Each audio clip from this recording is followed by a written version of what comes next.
Hi అండి. ఎలా ఉన్నారు? ఈరోజు బీఎస్ఎన్ఎల్‌కి సంబంధించి మన వ్యూవర్స్ కామెంట్స్ రూపంలో అడిగిన క్వెషన్స్‌లో కొన్నిటికి నేను ఆన్సర్ చేయబోతున్నాను. మీకు కూడా ఏమైనా డౌట్స్ ఉంటే మీరు నిరభ్యంతరంగా కామెంట్‌లో అడిగేయొచ్చు. దానికి సంబంధించిన ఇన్ఫర్మేషన్ ఏదైనా ఉంటే నేను తెలుసుకొని మరి మీకు తెలియజేయడానికి ప్రయత్నిస్తాను. ఇక టాపిక్‌లోకెళ్ళే ముందు ఈ వీడియోని లైక్ చేయండి. మీ ఫ్రెండ్స్ అండ్ ఫ్యామిలీ మెంబర్స్‌తో షేర్ చేసుకోండి. సబ్స్క్రైబ్ చేయడం మాత్రం మర్చిపోకండి. మీ అందరికీ ఒక ఇంపార్టెంట్ అప్డేట్ ఏంటంటే నేను రీసెంట్‌గా పౌజీ డీల్స్ అనే వాట్సాప్ అండ్ టెలిగ్రామ్ ఛానల్‌ని లాంచ్ చేశాను. ఇందులో అమెజాన్, ఫ్లిప్‌కార్ట్, మింత్రా, ఏజియో ఇంకా మన దేశంలోని టాప్ ఆన్‌లైన్ బ్రాండ్స్ ప్రొవైడ్ చేసే డిస్కౌంట్ ఆఫర్స్ అన్ని లింక్స్‌తో సహా మీకు షేర్ చేస్తుంటాను. మీలో ఇంట్రెస్ట్ ఉన్నవారు ఈ వాట్సాప్ అండ్ టెలిగ్రామ్ ఛానల్‌లో జాయిన్ అయ్యి మీకు నచ్చిన ప్రోడక్ట్‌ని 30-90% డిస్కౌంట్‌లోనే పొందొచ్చు. ఇంకా మీకు బీఎస్ఎన్ఎల్ గురించి కావచ్చు, ఇతర ప్రొడక్ట్స్ గురించి కావచ్చు, అలాగే మన పౌజీ deals Telegram and WhatsApp channel గురించి కావచ్చు, ఏం డౌట్స్ ఉన్నా సరే మొహమాటం లేకుండా కామెంట్ చేసేయండి. మీ అందరికీ నేను as quickly as possible reply ఇస్తాను. మన వ్యూవర్స్‌లో చాలామంది అడిగిన కామన్ క్వెషన్ బీఎస్ఎన్ఎల్‌లో నేను మెయిన్ బ్యాలెన్స్ వేసుకున్నాను. దాన్ని డేటా బ్యాలెన్స్‌కి లేదా టాపప్‌కి లేదా వాయిస్ కాల్స్‌కి నేను దాన్ని చేంజ్ చేసుకోవచ్చా? అంటే ట్రాన్స్‌ఫర్ చేసుకోవచ్చా? అని అడుగుతున్నారు. చూడండి, ఏ నెట్వర్క్‌లో అయినా మెయిన్ బ్యాలెన్స్ అనేది మనకి డాటా వోచర్ కింద గానీ, లేకపోతే టాక్ టైమ్ వోచర్స్ కింద గానీ, లేదా ఎస్టీవీస్ కింద గానీ ట్రాన్స్‌ఫర్ చేయడం అనేది కుదరదు.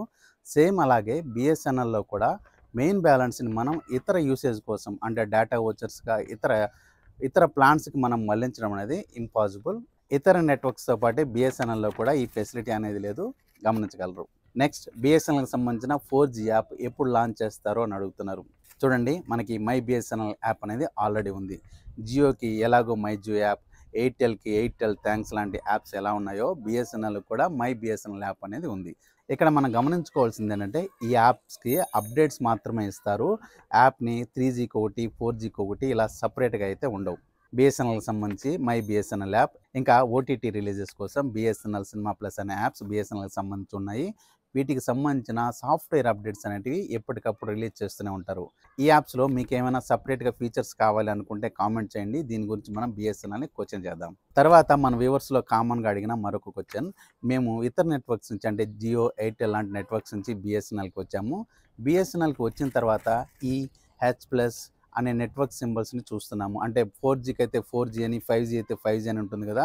బీఎస్ఎన్ఎల్‌లో మాత్రం సెపరేట్‌గా ఈ అని, హెచ్ అని, హెచ్ ప్లస్ అని ఇలాంటి సింబల్స్ కనిపిస్తున్నాయి. ఇదేంటి నా చిన్నప్పుడు ఎప్పుడో చూశాను అని వాళ్ళు క్వెషన్ చేస్తున్నారు. సో బ్రదర్, మీరు గుర్తుంచుకోవాల్సిందంటే బీఎస్ఎన్ఎల్ 3జీ లాంచ్ చేసినప్పుడే అప్‌గ్రేడేషన్ అనేది ఆగిపోయింది. ఇట్ మీన్స్ బీఎస్ఎన్ఎల్ 2జీ మాత్రమే పర్ఫెక్ట్‌గా దేశవ్యాప్తంగా ఎస్టాబ్లిష్ అయింది. 3జీ అనేది మధ్యలోనే ఆగిపోయింది. అంటే 3జీ అనేది కొన్ని ఏరియాస్‌లో మాత్రమే ఉంది. దేశవ్యాప్తంగా విలేజెస్ అండ్ రూరల్ ఏరియాస్ ఇలాంటి ఇంకా మెట్రో సిటీస్‌లో కూడా చాలా దగ్గర లేదంటే మీరు ఆశ్చర్యపోతారు. సో మీ ఏరియాలో మీ మొబైల్‌కి ఏ నెట్వర్క్ అయితే వస్తుందో దానికి సంబంధించిన ఇంటర్నెట్ సిగ్నల్ అనేది కనిపిస్తుంది. ఉదాహరణకి మీకు ఈ సింబల్ కనిపించిందంటే ఇది ఇంటర్నెట్ 2జీకి సంబంధించిన ఇంటర్నెట్ అనేది మీకు యాక్సెస్ అవుతుంది.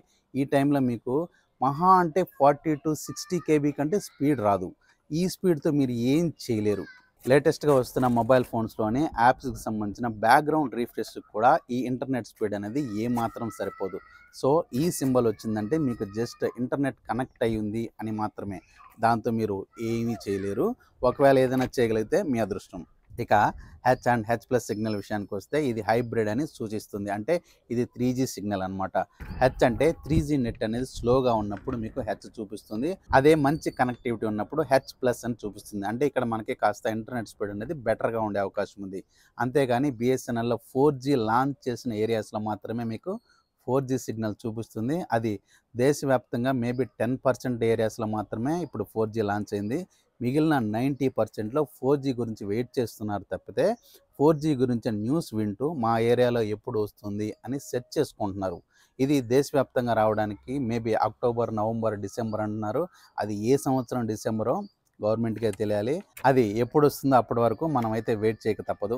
ఇక మరికొంతమంది అయితే సిగ్నల్‌లో దమ్ము లేనప్పుడు మనకి ఏ నెట్వర్క్ వస్తే ఏం లాభం బ్రదర్? 2జీ వచ్చినా, 3జీ వచ్చినా, ఇన్‌కేస్ 4జీ వచ్చినా కూడా సిగ్నల్‌లో దమ్ము లేక మనం కాల్సే చేసుకోలేకపోతున్నాం. ఇంటర్నెట్‌ని యాక్సెస్ చేయలేకపోతున్నాం. అలాంటప్పుడు మనం బీఎస్ఎన్ఎల్‌కి మారి ఏం ఉపయోగం అని అయితే కొంతమంది కామెంట్ చేస్తున్నారు. వారికి నేను చెప్పొచ్చేది ఏంటంటే బ్రదర్, బీఎస్ఎన్ఎల్ 2జీ సిగ్నల్ మాత్రం ప్రెజెంట్ దేశవ్యాప్తంగా ఎక్సలెంట్‌గా ఉంది. బట్ అది కూడా ఓవర్‌ఫ్లో అయింది. ఫర్ ఎగ్జాంపుల్ కొన్ని ఏరియాస్‌లో కేవలం ఒక 100-1000 మందికి సపోర్ట్ చేసే టవర్ ఇన్‌స్టలేషన్ ఉంటే, ఆ ఏరియాలో 2000 మంది, 3000 మంది కూడా ఆ టవర్‌కి కనెక్ట్ అయ్యి ఉంటారు. అలాంటి సమయంలో అంతమందికి అది సర్వీస్‌ని ఎలా ప్రొవైడ్ చేయగలదు? మీరే ఆలోచించండి. అలాంటి ఏరియాస్‌లో మీకు సిగ్నల్ చూపించినప్పటికీ కాల్ డ్రాప్ అవ్వడం, కాల్ బ్రేక్ అవ్వడం, అసలు ఇంటర్నెట్ సంగతి ఆలోచించాల్సిన అవసరమే లేదు. ఇలాంటి చాలా కష్టాలైతే పడుతుంటారు.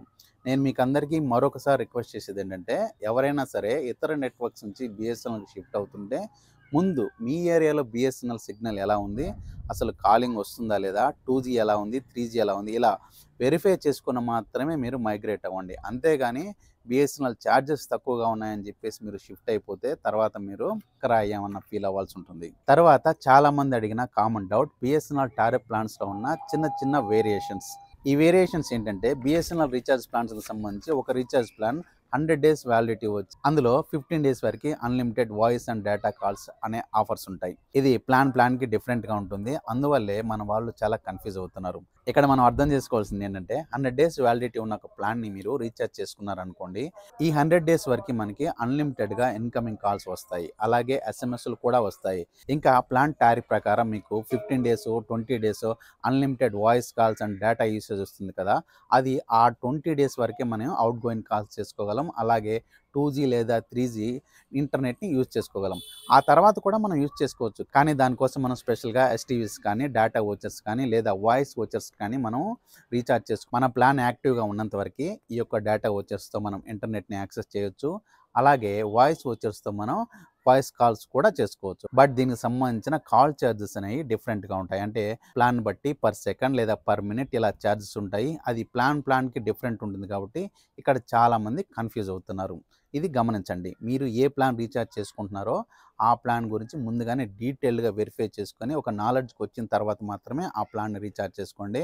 ఒకసారి రీచార్జ్ చేసుకున్న తర్వాత ఈ ప్లాన్‌ని మోడిఫై చేసుకోవడం అనేది కుదరదు. That's all for today. Thank you very much.